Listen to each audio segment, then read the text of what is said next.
சம்பவம் arrest release repeat சம்பவம் arrest release repeat முடியல தலைவரே முடியல தலைவரே இது தொடர்ந்து டிடிஎஃப் வாசனை சுத்தி அடிக்குது. இன்னைக்கு டிடிஎஃப் வாசன் கைதானதும் திரும்ப ஜாமீன் ரிலீஸ் ஆனதுதான் இன்டர்நெட்ல ஹாட் டாபிக்.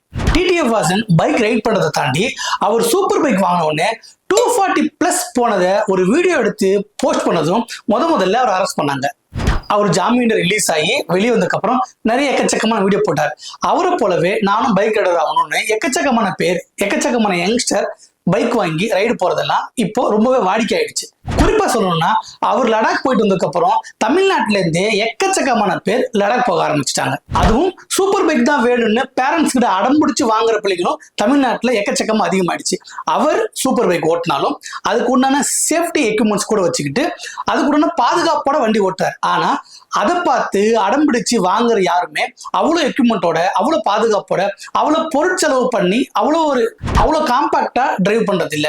இதனாலதான் அவரை அரசாங்கம் அடிக்கடி கூப்பிட்டு கண்டிச்சது.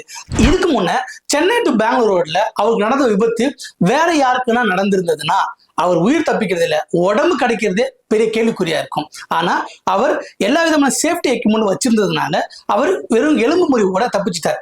இத அரசாங்கம் கண்டிச்சு அவர் கைது பண்ணி அவரோட லைசன்ஸை கேன்சல் பண்ணுச்சு. அந்த டைம்ல அவருக்கு ஆதரவாகவும் அவருக்கு எதிர்ப்பாகவும் பல பேர் பல விதமா இணையதளத்துல பேசினாங்க. நம்ம இவருக்கு ஆதரவு தெரிவிக்க போறதில்ல, எதிர்ப்பு தெரிவிக்கும் போறதில்ல. உண்மையிலேயே என்ன நடக்குது? முதல்ல அவர் 240+ மேல தமிழ்நாட்டுல இருக்கிற ரோட்ல சூப்பர் பைக் டிரைவ் பண்ணி அதை வீடியோ ஷூட் பண்ணி இணையதளத்துல போட்டதுதான் முதல் பிரச்சனையா. அவர் நார்த்துக்கு ட்ரிப் போறதுக்காக கிளம்பி போகும்போது சென்னை டு பெங்களூர் ஹைவேல அவர் வீலிங் பண்ணி கீழே விழுந்ததா ஒரு வீடியோ ரிலீஸ் ஆச்சு. அந்த வீடியோக்கு அப்புறம் தான் அவர் லைசன்ஸை கேன்சல் பண்ணாங்க. இப்போ அவர் கார் டிரைவ் பண்ணிட்டு போறாரு, கையில போன் இருக்கு, அது ஸ்பீக்கர்ல இருக்கு, அவர் காதுல வச்சு பேசல, ஆனாலும் அது பிரச்சனை ஆச்சு. அப்படி என்னதாங்க பிரச்சனை?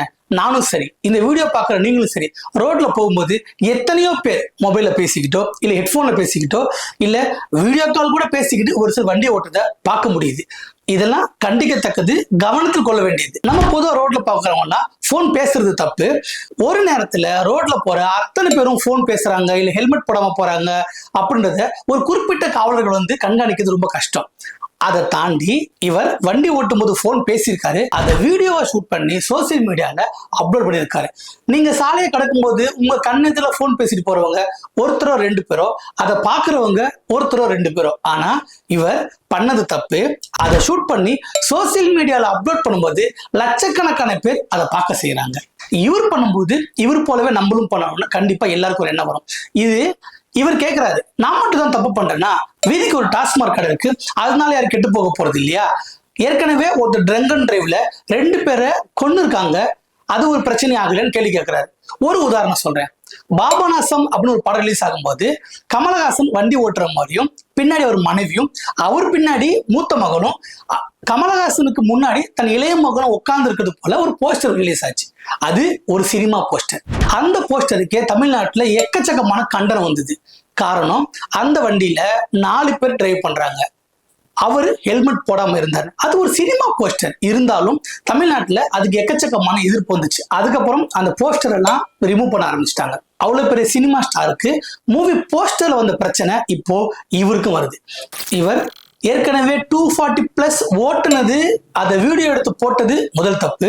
2வது, சென்னை டு பெங்களூர் ரோட்ல வீலிங் பண்ணி அதுல விழுந்தது அவருக்கு மட்டும் இல்ல, அவரை ஃபாலோ பண்ற எல்லாருக்குமே அது ஒரு பெரிய பாதிப்பு உண்டாக்கும். அது 2வது தப்பு. 3வது, அவர்கிட்ட இருந்த ஓட்டுநர் உரிமத்தை லைசன்ஸை கவர்மெண்ட் கேன்சல் பண்ணதுக்கு அப்புறமும் அவர் போலியா தகவல்களை கொடுத்து இப்போ லைசன்ஸ் வாங்க முயற்சி பண்ணதா தான் அவர் மேல வழக்கு பதிவு செஞ்சாங்க. அவர் கோவப்படுறது என்னமோ டாஸ்மார்க் இருக்கு அதனால யாரும் கெட்டு போக மாட்டாங்களா, நான் மட்டும் தான் போய் கெடுத்துட்டு போறேன்னா, என்ன பார்த்தா கெட போறாங்களா, மற்றவங்களுக்கு எல்லாம் ஒரே சட்டம் தானே, ரோட்ல எத்தனை பேர் போறான் ஹெல்மெட் போடல, எத்தனை பேர் போறான் ட்ரங்க் அண்ட் டிரைவ் அப்படின்னு கேள்வி கேட்கிறாரு. 1000 பேர் பண்ணாலும் தப்பு தான், நம்ம ஒருத்தர் பண்ணாலும் தப்பு தான்.